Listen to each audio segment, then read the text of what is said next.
there, and welcome back to Quaran-Tea Time with Aubrey. So many of you had such kind and encouraging words about the first video, and I just want to say thank you. I've been working and planning on different ways to improve this little series as we continue with our quarantine. So for now, I hope that you are all safe and well. My tea today is a warm bread pudding tea from the Spice and Tea Exchange in the Ross Park Mall. So sit back, get nice and cozy, and we'll pick up where we left off with Pride and Prejudice.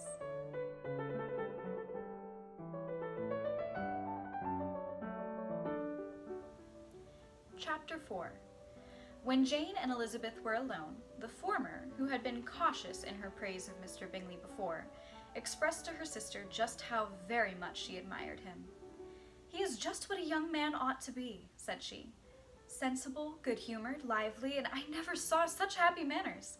So much ease with such perfect good breeding." "He is also handsome," replied Elizabeth, "which a young man ought likewise to be if he possibly can. His character is thereby complete." "I was very much flattered by his asking me to dance a second time. I did not expect such a compliment." "Did not you? Well, I did for you. But that is one great difference between us. Compliments always take you by surprise, and me never. What could be more natural than his asking you again? He could not help seeing that you were about 5 times as pretty as every other woman in the room. No thanks to his gallantry for that." "Well, he certainly is very agreeable, and I give you leave to like him. You have liked many a stupider person." "Dear Lizzie!" "Oh, but you are a great deal too apt, you know, to like people in general. You never see a fault in anybody. All the world are good and agreeable in your eyes. I have never heard you speak ill of a human being in your life." "I would not wish to be too hasty in censoring anyone, but I always speak what I think." "I know you do, and it is that which makes the wonder. With your good sense, to be so honestly blind to the follies and nonsense of others. Affectation of candor is common enough. One meets with it everywhere. But to be candid without ostentation or design, to take the good of everybody's character and make it still better, and say nothing of the bad, that belongs to you alone. And so you like this man's sisters too, do you? Their manners are not equal to his." "Certainly not at first, but they are very pleasing women when you converse with them. Miss Bingley is to live with her brother and keep his house, and I am much mistaken if we shall not find a very charming neighbor in her." Elizabeth listened in silence, but was not convinced. Their behavior at the assembly had not been calculated to please in general, and with more quickness of observation and less pliancy of temper than her sister, and with a judgment too unassailed by any attention to herself, she was very little disposed to approve them.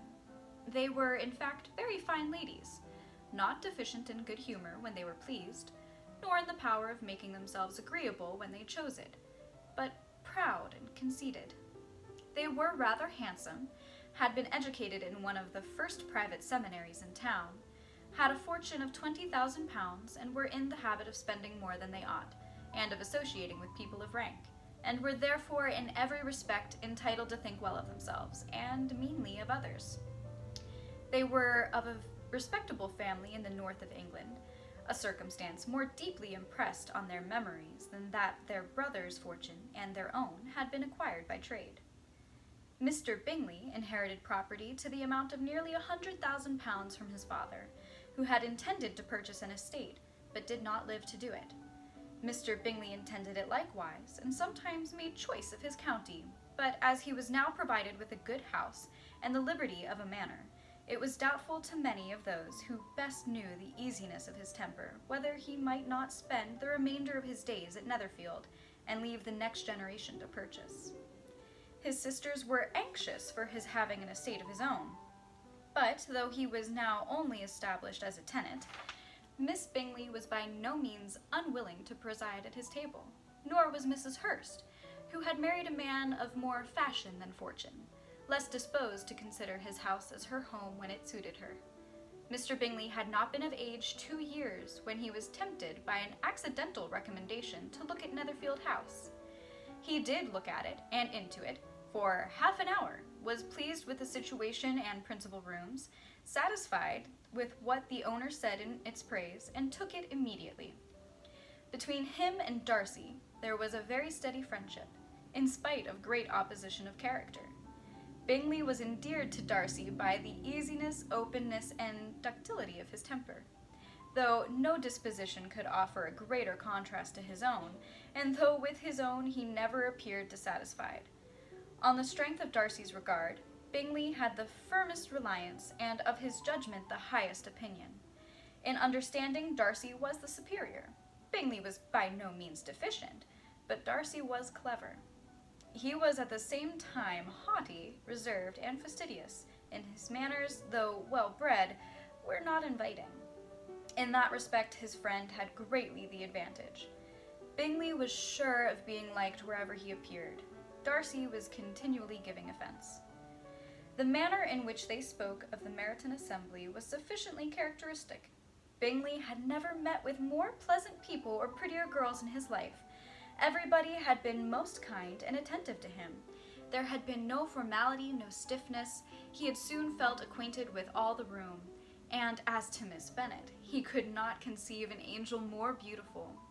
Darcy, on the contrary, had seen a collection of people in whom there was little beauty and no fashion, for none of whom he had felt the smallest interest, and from none received either attention or pleasure. Miss Bennet he acknowledged to be pretty, but she smiled too much.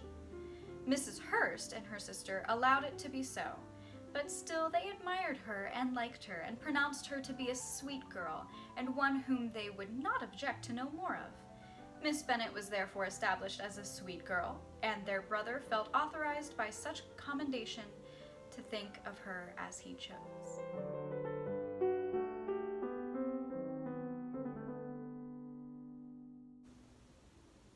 Chapter 5. Within a short walk of Longbourn lived a family with whom the Bennets were particularly intimate. Sir William Lucas had been formerly in trade in Meryton, where he had made a tolerable fortune and risen to the honor of knighthood by an address to the king. This distinction had perhaps been felt too strongly. It had given him a disgust to his business and to his residence in a small market town. In quitting them both, he had removed with his family to a house about a mile from Meryton, denominated from that period as Lucas Lodge, where he could think with pleasure of his own importance, and, unshackled by business, occupy himself solely in being civil to all the world.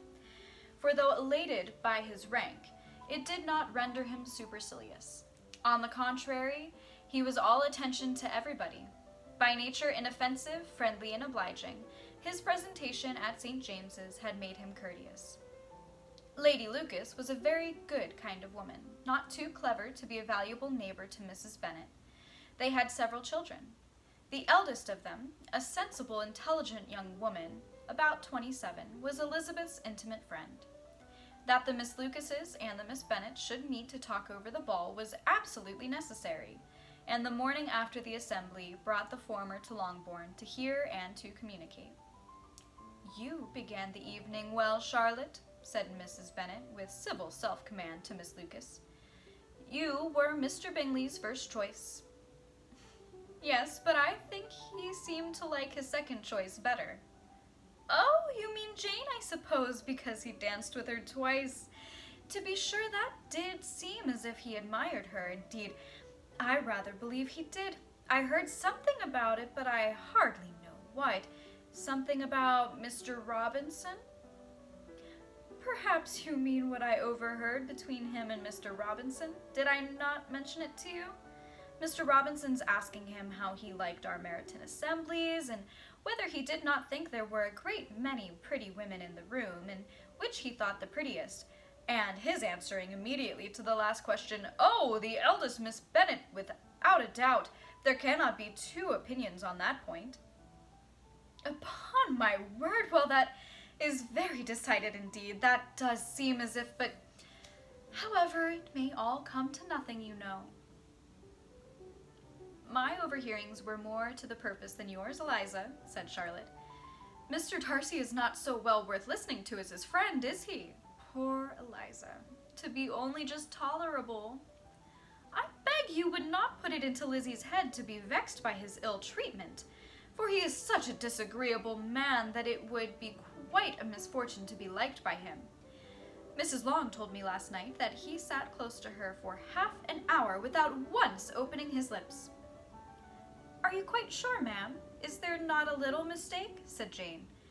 I certainly saw Mr. Darcy speaking to her. Aye, because she asked him at last how he liked Netherfield, and he could not help answering her, but she said he seemed quite angry at being spoken to. Miss Bingley told me, said Jane, that he never speaks much, unless among his intimate acquaintances.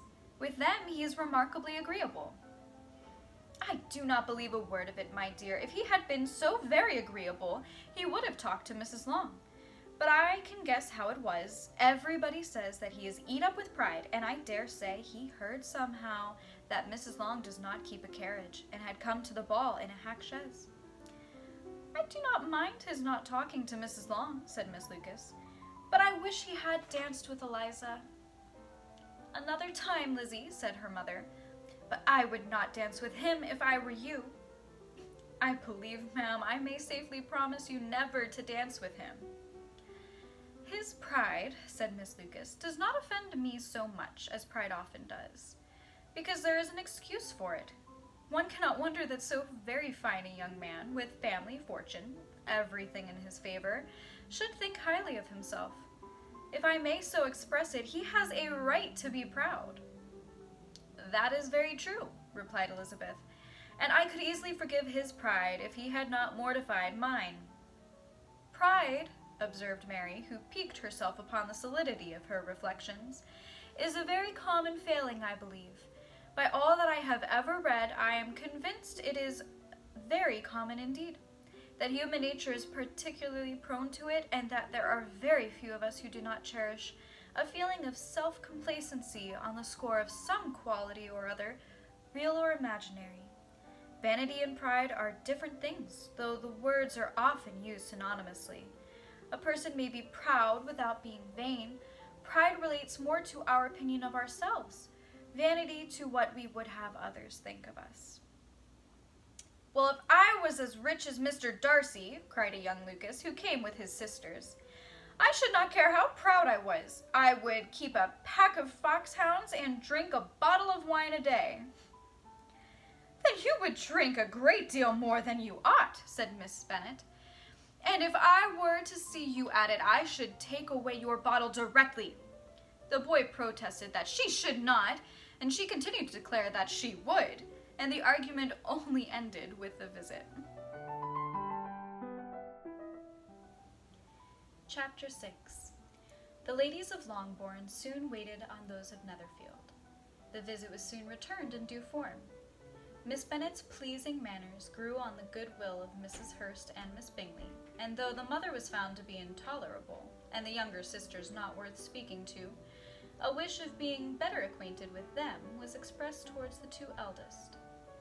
By Jane, this attention was received with the greatest pleasure, but Elizabeth still saw a superciliousness in their treatment of everybody, hardly excepting even her sister, and could not like them, though their kindness to Jane, such as it was, had a value as arising in all probability from the influence of their brother's admiration.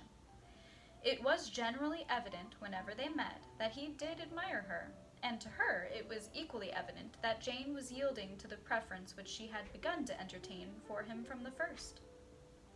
And she was in a way to be very much in love, but she considered with pleasure that it was not likely to be discovered by the world in general, since Jane united with great strength of feeling, a composure of temper, and a uniform cheerfulness of manner, which would guard her from the suspicions of the impertinent. She mentioned this to her friend Miss Lucas. "It may perhaps be pleasant," replied Charlotte, "to be able to impose on the public in such a case, but it is sometimes a disadvantage to be so very guarded. If a woman conceals her affection with the same skill from the object of it, she may lose the opportunity of fixing him. and it will then be but poor consolation to believe the world equally in the dark. There is so much of gratitude or vanity in almost every attachment that it is not safe to leave any to itself.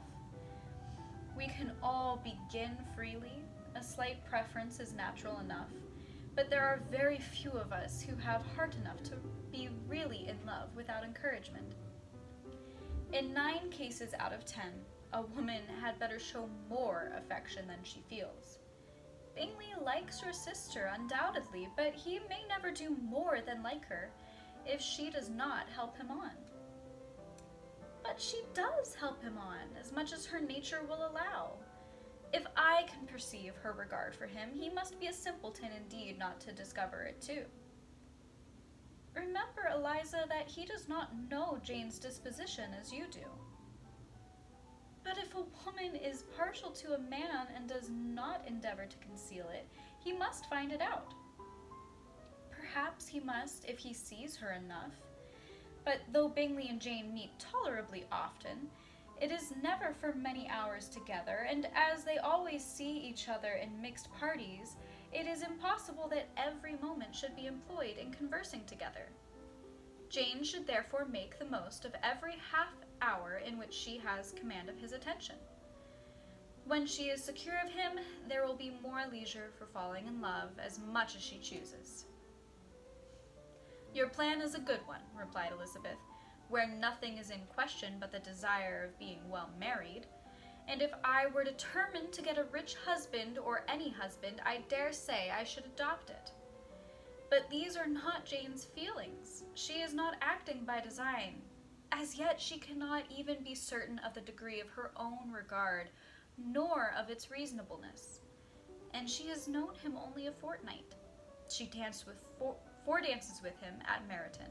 She saw him one morning at his own house, and has since dined with him in company 4 times.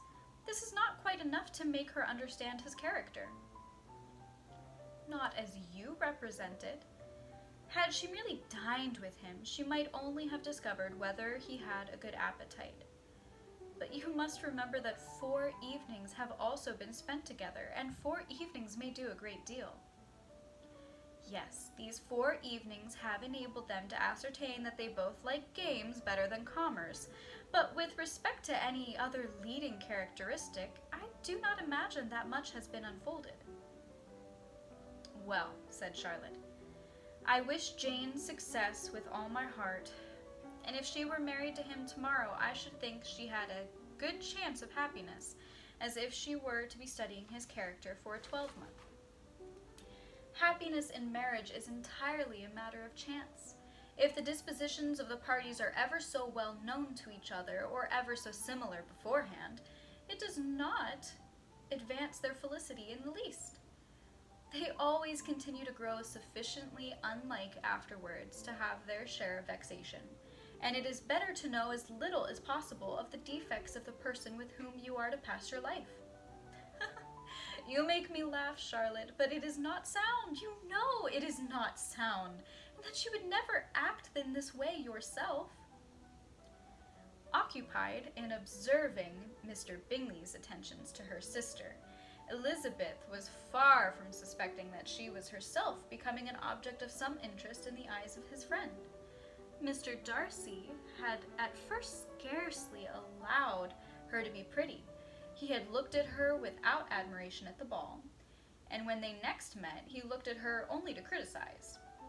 But no sooner had he made it clear to himself and his friends that she hardly had a good feature in her face, than he began to find it was rendered uncommonly intelligent by the beautiful expression of her dark eyes.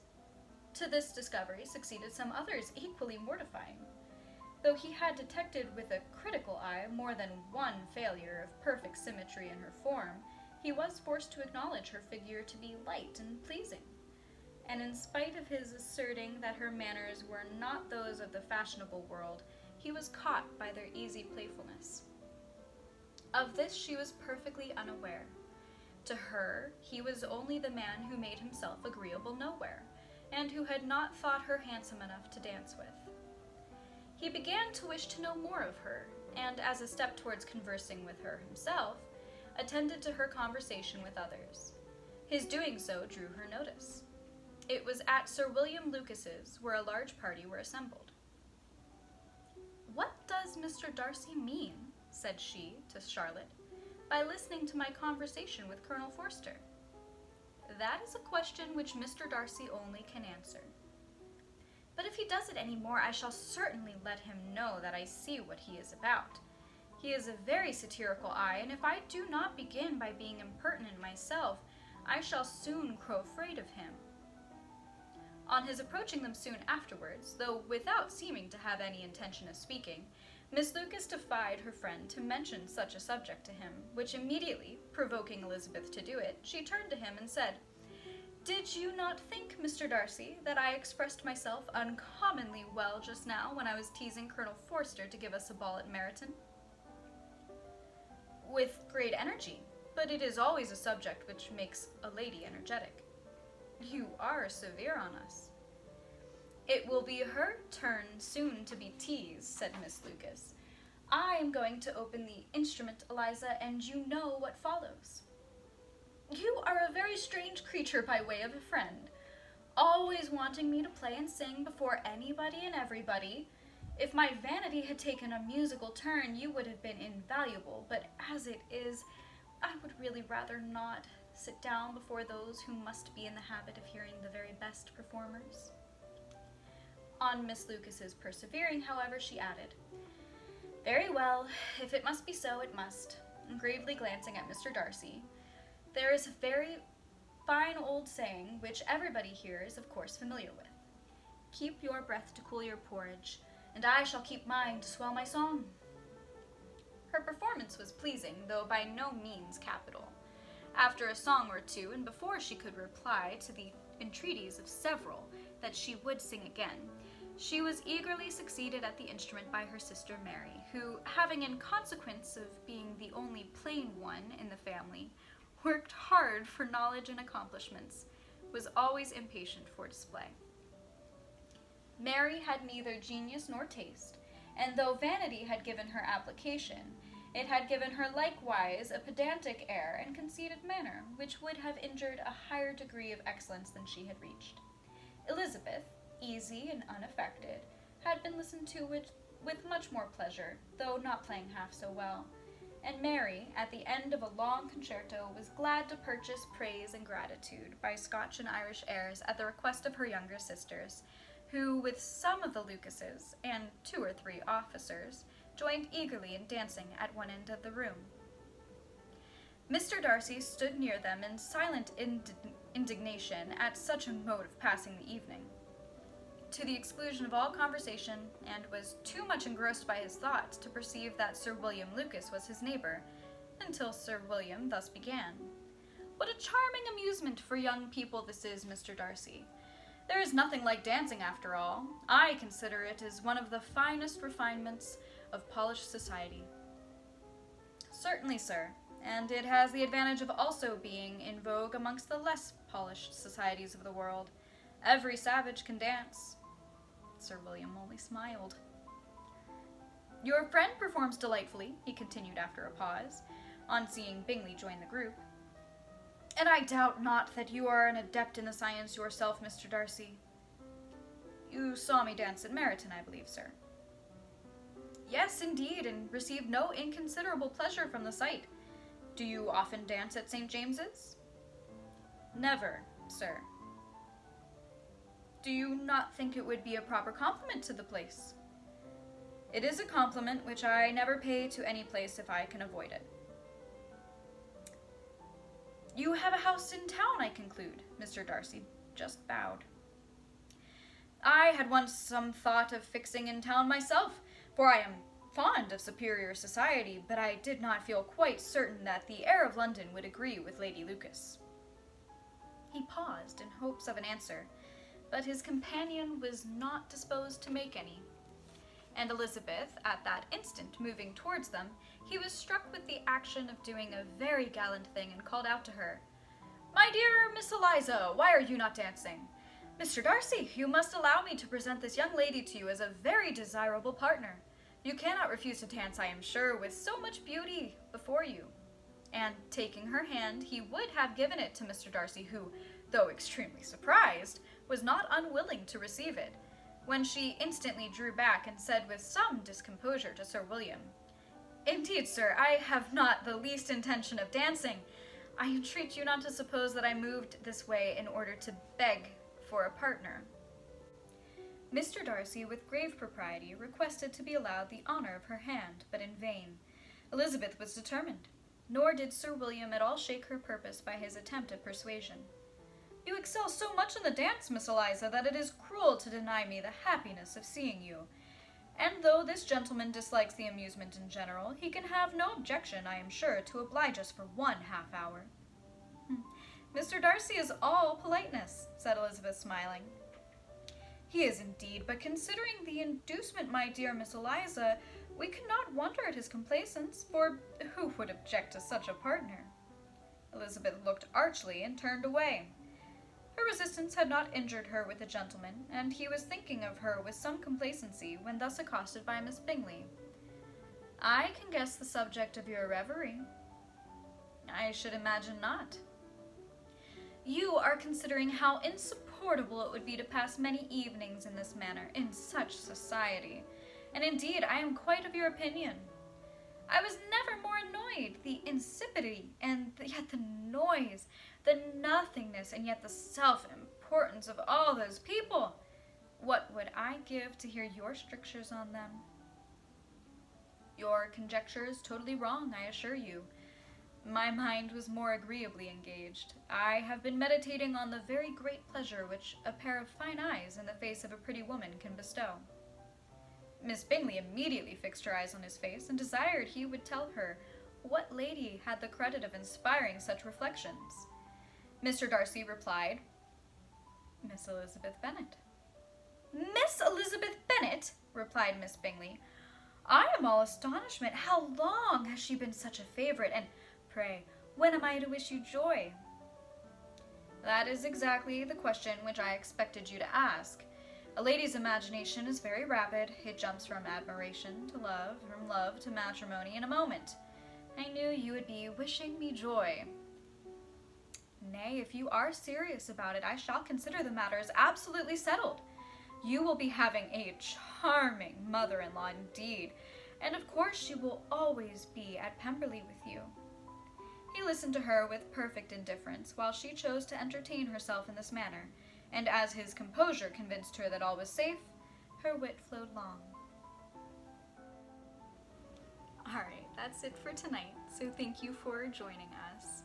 I hope that this provided a little bit of a getaway and some positivity for you. And as we continue with our quarantines, just try to be safe and be sound, and honestly, find one good thing to focus on every day. It can be a small thing, like a pet, or a good meal that you made. Honestly, anything. Just find one good thing and focus on it. And this way it's gonna, make things a bit more positive than focusing on all of the negativity around us. So until then, good night.